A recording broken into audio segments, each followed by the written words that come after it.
Charting Toward Intimacy covers mature topics. Listener discretion is advised. Does sex in your marriage ever feel like a chore, or worse, a transaction? In this episode, we're going to tackle what to do when sex starts to feel like a trade-off or a transaction, whether it's intentional or not. You're going to learn how to spot and stop transactional patterns, shift your mindset, and reignite desire with practical tools. If you've ever felt like sex is just one more task, this episode is for you. Welcome to Charting Toward Intimacy, the podcast for Catholic women that helps you improve your sex life, strengthen your marriage, and embrace God's design for love. My name is Ellen Holloway, and joining me today is my amazing semi-regular co-host, Kathleen. All right. What do you do? We're back. We're back. It's been a minute since Kathleen and I have recorded. It has. You guys probably haven't noticed last week because we got ahead a little bit on our recordings, and now we are not. I actually ran out of our recordings, Kathleen, and I had to do 2 solos in a row to make up that's for it. So funny. Yeah, no, I was on vacation last week, which threw like an extra week off. Well, and I was on a 2-week vacation. Like, it was just. Yes, right. You were on vacation too. Yeah. Speaking of, I have to do this. Okay, and I didn't tell you about this, Ellen. But I'm doing this. I was on vacation, and it's like my husband's family. We just do a big vacation. And I have this beloved family member who is a regular, committed listener to this podcast. And she said to me, "Girl, I've never gotten a shout out, and I listen every week." And I was like, you know what? You're absolutely right. She's probably the most committed listener out there. So shout out to Sam Chavanis. Here you go. There's your shout out. We appreciate you listening. And guess what? She's not even Catholic, and she supports us so much, and she loves this podcast, and she's the best. So shout out to Sammy. Maybe we should start doing you listening shout outs. We'll do listener shout outs. And it all started with you, Sam. It all started with you. So oh my gosh, and she literally just texted me at this very moment. That's hilarious. Which is very funny. So she doesn't know I'm talking about her. She'll see in a few weeks when this comes out. She will. Anyway, so what do we do, Ellen, when sex starts to feel transactional? Yeah. Well, so I think there's 2 things that I want to separate. It's 2 kind of categories of this. Is one category is sex in your marriage has become unintentionally transactional. And what we mean by that is I do this and you thank me by giving me sex, right? And this can happen on either side. I think more often we kind of see this as the husband is I do this and you thank me by giving me sex. Yeah. But it may unintentionally become transactional from the flip side, where the wife is that one. And so if that's your situation, just flip what we're saying, right? And then the other camp, which I think is more common, is when it feels like it has become transactional, and it feels like our husband is only doing things so that he can get sex. But that's not actually the truth. So we'll speak into both of those camps, because they're a little different, and there's kind of different recommendations that we have for those 2 camps. Mm-hmm. Yeah. The other thing I want to say, sorry, before we jump in fully, is that Kathleen and I were talking before we recorded, and we might not stake our lives on this, but we're pretty confident that every marriage goes through this stage at least once. This transactional feeling about sex, we're not saying that it's a good thing, but it's almost part of the figuring out how to have sex as a couple, or it's something that can kind of accidentally happen after many years. We're pretty confident that every couple is going to go through one of these stages. And so that is not saying you have a bad marriage. That's not saying you and your husband are bad. This is something that I think is just incredibly common to have happen in marriages with 2 fallen humans. we're fallen. We are broken. And like, this is going to happen. And so we're going to give you the tools to get yourself out of this not good situation. Like, and we're saying like, this is not a good place to be, but you're not like, there's nothing wrong with you if you found yourself in this situation, but let's get out of it as quickly as we can. Yeah. Yeah. And I think that like a lot of the time when you're talking about, oh yeah, like little tit for tat or like transactional sex, that can very much have an undertone of like abuse. And that doesn't have to be the case. Right. So it's like, I think as you're talking about it, like, it's kind of like, oh, that sounds like a really abusive relationship. Like that is, like Ellen said, this is something that can just, first of all, is all about learning how to have sex together, right? Like learning each other in this very intimate way. But yeah, also just something that is very easy to accidentally slide into with, like, this doesn't have to be, you know, I just want to like get rid of those undertones right away. Like this has nothing to do with a really bad relationship, because there are really good relationships that can slip into this. Right. And we are never, ever saying that if you are in an abusive relationship, and in this case, it would be like an emotionally, intellectually abusive relationship, we are never saying that you should stay in one of those. We're talking about just regular old, like healthy marriages that can fall into this trap, and how to get out of this trap. Yeah. Okay. So on that same note, let's just one more qualifier before we get in. Sex is never a bartering tool. Okay. It's never, ever, ever, ever a bartering tool. Yeah. Sex is never, I do this and you thank me for sex. It should never be that way. Sex is a fruit of a healthy marriage. You think about a tree. The tree is your marriage. The roots of that tree is God and your faith, right? And sex is the beautiful fruit that comes from having this healthy tree. Sex is not the glue that is holding your marriage together. It is not, you know, sex is not the nails that is like holding the house of your marriage together. That's not what sex is. I think a lot of times we can see sex as that. And if sex has become that, we've got a different problem. And we talk about that more in other episodes. So therefore, if sex is a fruit of a very healthy marriage, you can take sex away, right? You can take the fruit off of a tree and it stays perfectly healthy, right? We harvest all the fruit, super healthy tree, right? You take all the nails out of a house, you don't have a house. Yeah. So with that being said, right, that is part of why like sex can never be a bartering tool. It is something that comes out of a deeply intimate, healthy relationship. Yeah. And I think that is something that can be done even sort of like, we don't even realize it. Like I know early in our marriage, like I would found myself doing that, but just like in a playful way, where it's just kind of like, oh, well, if you blah, blah, blah, then, but it was like, my husband would call me out on it right away. He'd say, never, ever. I was like, okay, yeah, and it was just, it wasn't anything trying to be like undermining or anything like this. It was just this like sort of playful, like, but he always sort of nailed down the seriousness of that right away. Like, no, not even as a joke, not even as play. That's not what we're doing. And I was like, oh yeah, that's a good point. That's like, let's never do that. But the point being that, you know, it's not always like this insidious sort of, you know, this like bartering for sex. It can sort of come across as this like playful thing, but still should never ever. Yeah. We got to be careful. We got to be really careful of that. Yeah. Got to be careful. All right. So I think the first thing is if you are noticing that sex is starting to feel transactional, we need to figure out if it's one-sided or two-sided. And so what's the best way to do that? Say something. So we were saying, see something, say something.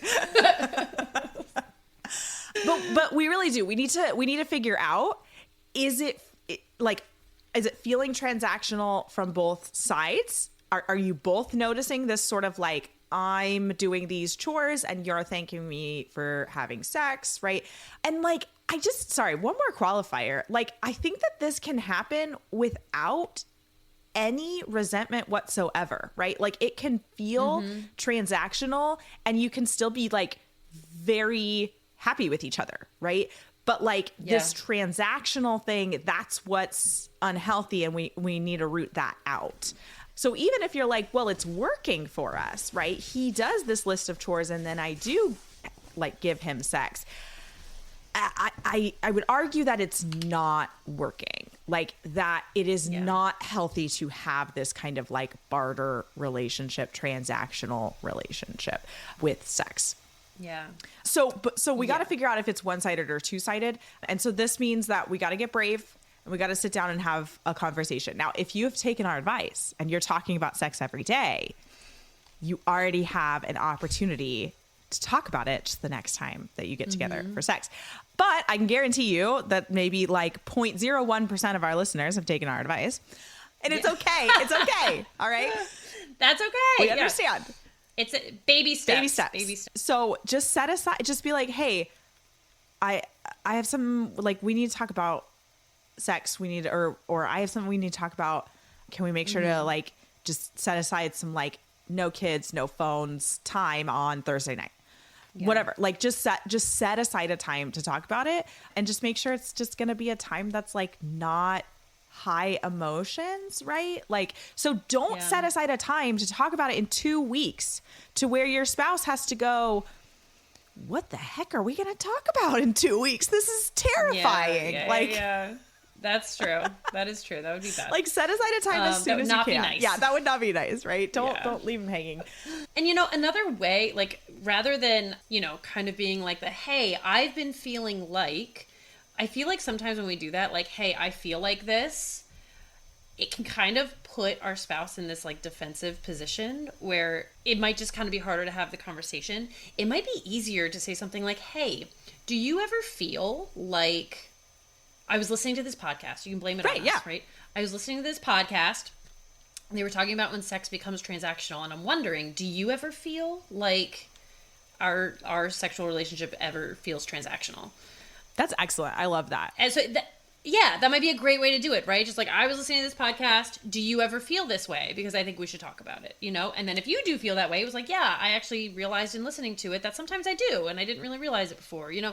And it can just be like, start the conversation in a way that's very like everyone's guard is down, like, you know, we don't have to like feel defensive or anything like that. Just like hey, this was a topic thrown out there, let's talk about it and see if it applies to us. Yeah, I like that a lot, because then, right, you can ask the question, see what your husband says, and that will help you figure out if it's one-sided or not, right? Because if he's like, I don't think so, I mean, it's fine, and then you can share.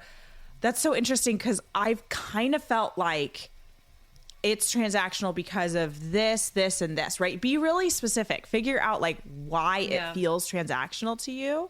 And again, this is not like a blaming conversation. This is like you've asked, he's responded.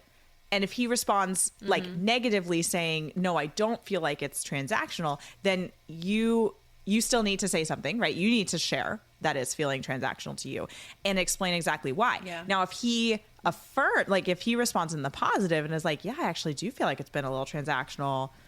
And then, you know, that might even be an easier conversation to have of like, wow, me too. I'm feeling it here and here. Where are you feeling it? Right. And just kind of like pinpointing a couple of those things that really are like feeling transactional about it. I think we've got to be really specific about it, because we're not going to be able to solve the problems if we're not specific about it.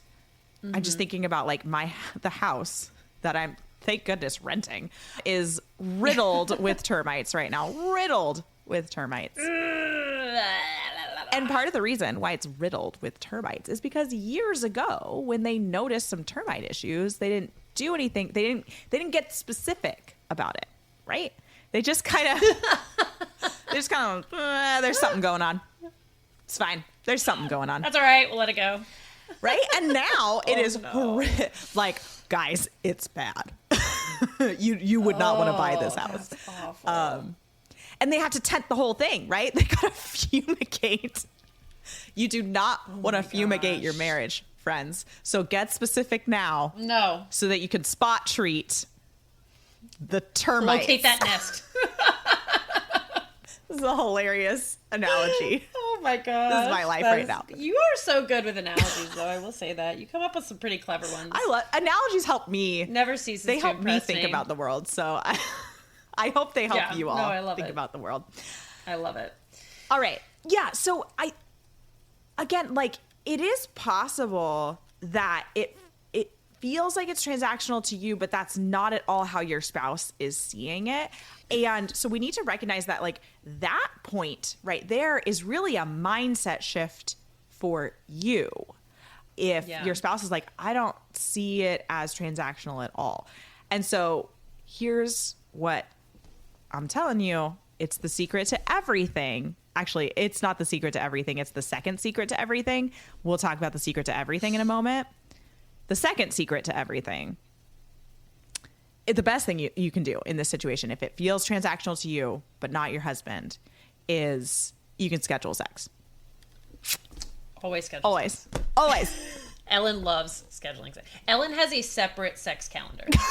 That's how much she loves scheduling sex. Actually,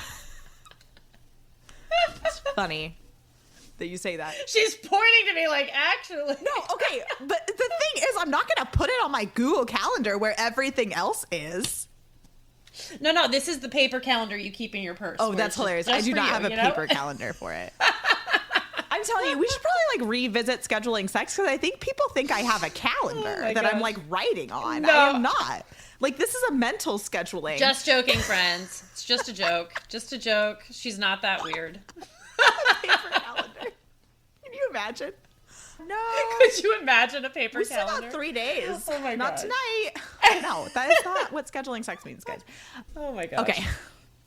But okay, here's why scheduling sex really, really helps in this situation. If you schedule sex, then you can intentionally recognize that the things your husband does do not equal sex. Right? Mm-hmm. And that can help you just like shift your mindset out of this transactional mindset. Like, and honestly, I'm not even sure we have another tip for if it's that situation. If you think it's feeling transactional, but your husband doesn't, you got to just schedule sex, and you like, just do it for like the next 2 weeks and just notice how it is not transactional, because when you schedule sex, then it cannot become transactional. There's another like way to keep it from being transactional. Just schedule sex. No, that's so true. Just schedule it. You know what I want to mention, though, because I think that this is an area where we can sort of get caught up. Talking about this one-sided feeling of transactionality, or whatever the word might be. I think that sometimes as women, when we're the ones keeping the charts, right? If we are practicing NFP, we sort of put that transactional pressure on ourselves, where it's like, oh, okay, well, today's my first not fertile day, or today's the first day that I'm not on my period, or, whatever it is. Like, I owe it to him. I owe him sex today. Like, it has to be today, right? He's like, we've waited, now I owe it.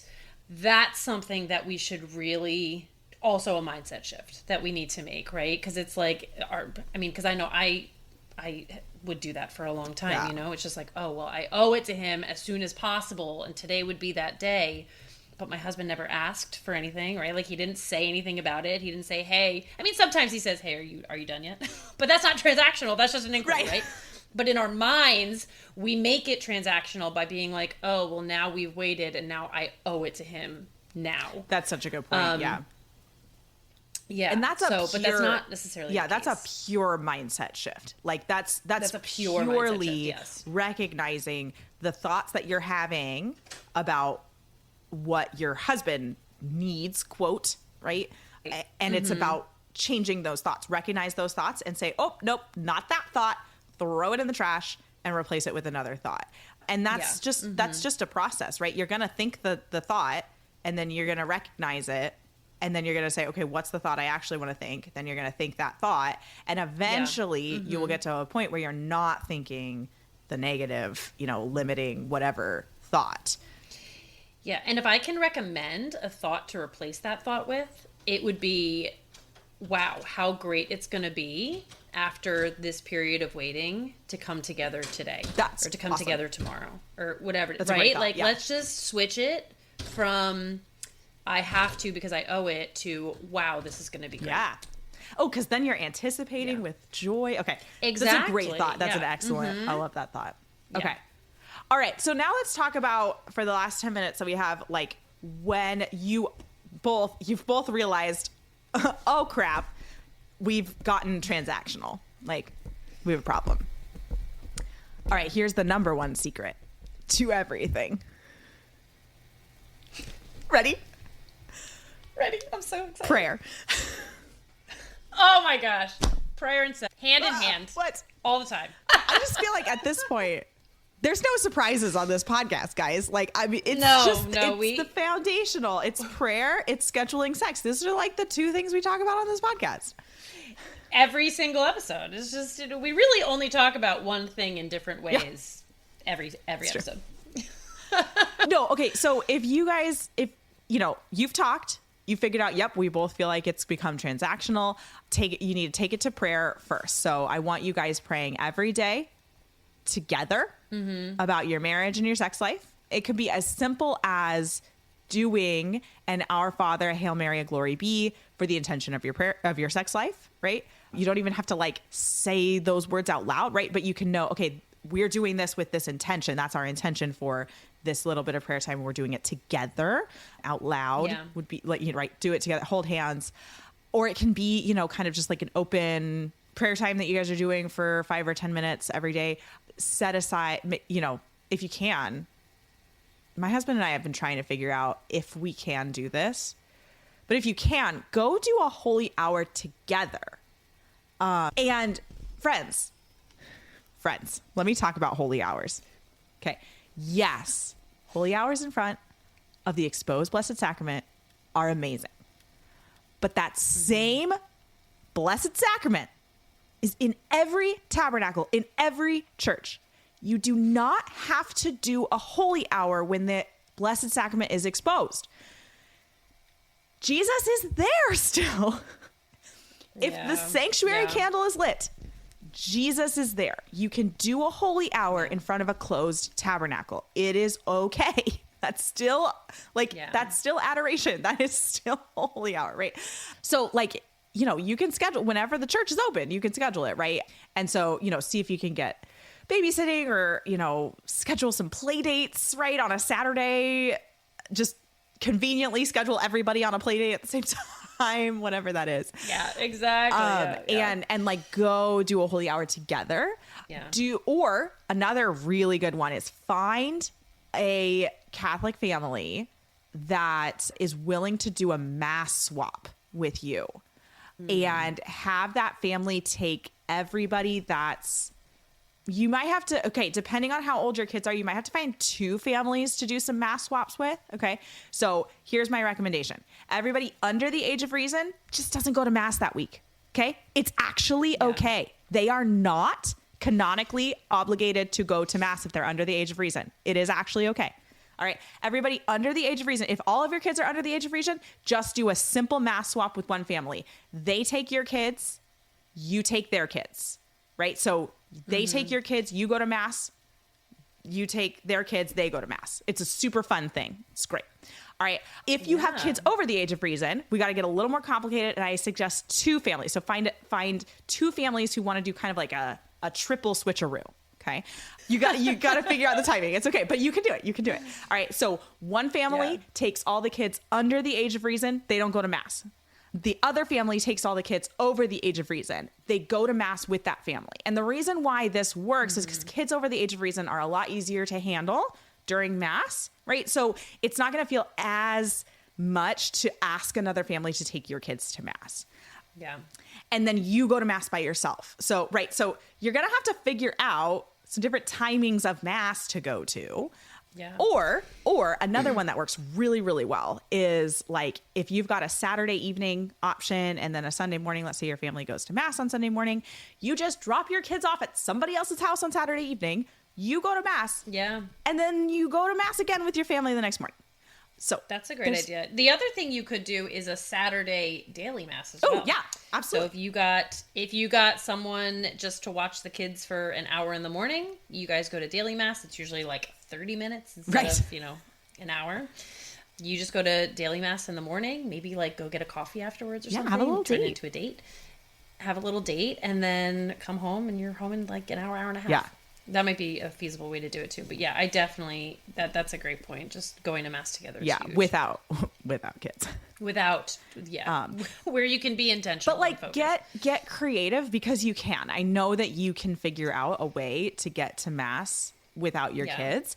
And honestly, like even if you don't know the family that well, like if you're like, oh, we've never asked them something like this, like there are totally ways to do it and like that are even less, I don't know, like intrusive on another family. Like you could just ask like, hey, during this daily mass on Saturday morning, would you mind just like hanging out outside with our kids and just like go play outside? And my husband and I are going to go in and have mass, right? Like that's like a little less intrusive. It's not like dropping them off at somebody's house. Right. Yeah. So, and this is honestly like this kind of a thing. I don't know a Catholic family that would say no to, right? Like, I really want to go to mass by myself with my husband. Like, who's going to say no to that? That's very true. That is very true. Okay, so prayer. Yeah, no, I love that idea. And like, prayer's huge. Masses are good. Intentions for masses. Prayer is going to be really, really big. Scheduling sex is going to be super duper helpful here for the same reasons mentioned above. Mentioned prayer. Yes. And then something else that I want to recommend is plan something that excites you for sex. Like plan, either plan to like set aside a lot of time for it, plan to try a new position from the Catholic Sex Positions Guide. Literally shameless plug. Yes, love it. Yeah, you should get it. It's your podcast. If you don't already have it, I don't know why you don't have it. You should have it. Yeah. Links in the show notes. Or like something new for foreplay, like maybe plan to like do an at-home date before having sex. Like plan something that's like new lingerie. Ooh, yeah, new lingerie, mentionables. From our favorite. We haven't mentioned mentionables in a long time. No, we haven't. Yeah. I'll put the link in the show notes for mentionables too. I think with our code you can get 10% off, so that's fun. Just like plan something that's really going to excite you for sex, because likely if you're feeling that sex has become transactional, you may also be feeling some kind of like resentment, resistance to sex. And so like, let's make sex exciting. Let's make sex something that you actually want to do. And then those mindset shifts are going to be huge for you, maybe also your husband too. But like, that simple, like replacing the thoughts of like, oh, we have to have sex now because this is when we scheduled it, to like, I'm really excited to have sex. I'm looking forward to sex. What you say in your mind is what becomes true, right? So even if it's not true yet, it will become true as you say it. Yeah. Yeah. No, I love that. Did we mention taking sex off the table? We didn't. Oh my gosh. In the last few minutes. Wait a minute. Oh my gosh. We totally skipped that. I know. One. I was like, wait a minute. We passed it. I thought, did we? I couldn't remember. Totally skipped it. Anyway, we totally skipped it. So we're going to end this episode by mentioning one last thing that can be helpful, which is just taking sex off the table for a period of time, an agreed upon period of time. Maybe it's a week. Maybe it's a month. That would be a long time. But whatever you feel, I mean, that's going to be completely up to your discretion in your marriage. But take it off the table, right? Just be like, you know what? For the next week, no sex is going to happen. Or for the next 2 weeks, we cannot have sex. We're just going to say that now. We're not going to have sex. And it really gives you the freedom to be more flirtatious, to be more affectionate, to be more, and just to like, to watch and see your husband be helpful, right? Or your wife be more helpful, without that pressure of like, oh, are they only doing it because, right? Like you can really just, you could just really enter into the relationship without feeling this pressure or reading into something too much. If you just agree to take it off the table for a period of time. I don't recommend doing it for a long period of time. Yeah, like a week or two. Honestly, I wouldn't say more than 2 weeks. And this is straight up St. Paul. Like, this is what St. Paul says in a couple of different letters of just like, it is completely good and permissible, right, for couples to like refuse sex for an agreed upon period of time to focus on prayer. Right? Yeah. Because like what you're doing, you're focusing on your marriage or praying for your marriage. Like everything is prayer. All of our acts should be prayer, right? And like that's what St. Paul is talking about. Like that your whole life is prayer. And so like setting aside sex for a period of time means to focus on the other aspects of your life that are prayer. Yeah. Yeah. Yeah. So that's, finding those ways to connect outside of sex too is just so very important. Speak each other's love languages, 5lovelanguages.com if you don't know what we're talking about. Yeah. And I don't know how you wouldn't know what we're talking about. It's like everywhere in the world. I feel like but if you've never heard of 5 languages, you got to go look it up. Yeah. And it's, like as odd as it sounds, many times the solution to problems with sex is actually taking sex off the table, because the problem regularly isn't actually sex. The problem is something deeper, and we need to take sex off of the table in order to like root out that deeper thing, right? So if you've got a fruit tree, let's end with one more analogy here. One more analogy. Right. Hear me out, guys. If you've got a fruit tree if you have a nectarine tree that has curly leaf, or a peach tree, either one gets curly leaf. Okay, this is a bad disease for trees. But if it's early on, it is very treatable. You have to strip the tree, though. You have to strip the tree of all the fruit and all the leaves. You have to strip it. Okay? That's what we got to do in our marriage. Like this transactional is curly leaf for your stone fruit tree. I didn't know any of this. And we got to strip the tree so that the tree can heal. Okay? So we take all of the fruit, all of the things that's like taking nutrients from the curly leaf basically takes the nutrients away from the tree that the tree needs. So we got to strip the tree of the things that are taking the nutrients. We got to strip it of the fruit, right? We got to take the sex away so that the tree can focus on healing itself and like getting unsick. Okay. So that's what we need to do with your marriage. Strip it. It's a pretty good analogy. I know. That was a good one. I didn't know that was true about trees. Welcome to having a nectarine tree in your backyard growing up. There you go. That is exactly what would happen. Yeah. All right, everybody. You can do this. Good talk. You can do it. Sex does not need to be transactional. It shouldn't be transactional. And it's very solvable. Absolutely. Yeah. Thanks so much for listening. If you've ever found yourself wondering, is this allowed? Or feeling unsure about how to spice things up without crossing a line, you are so not alone.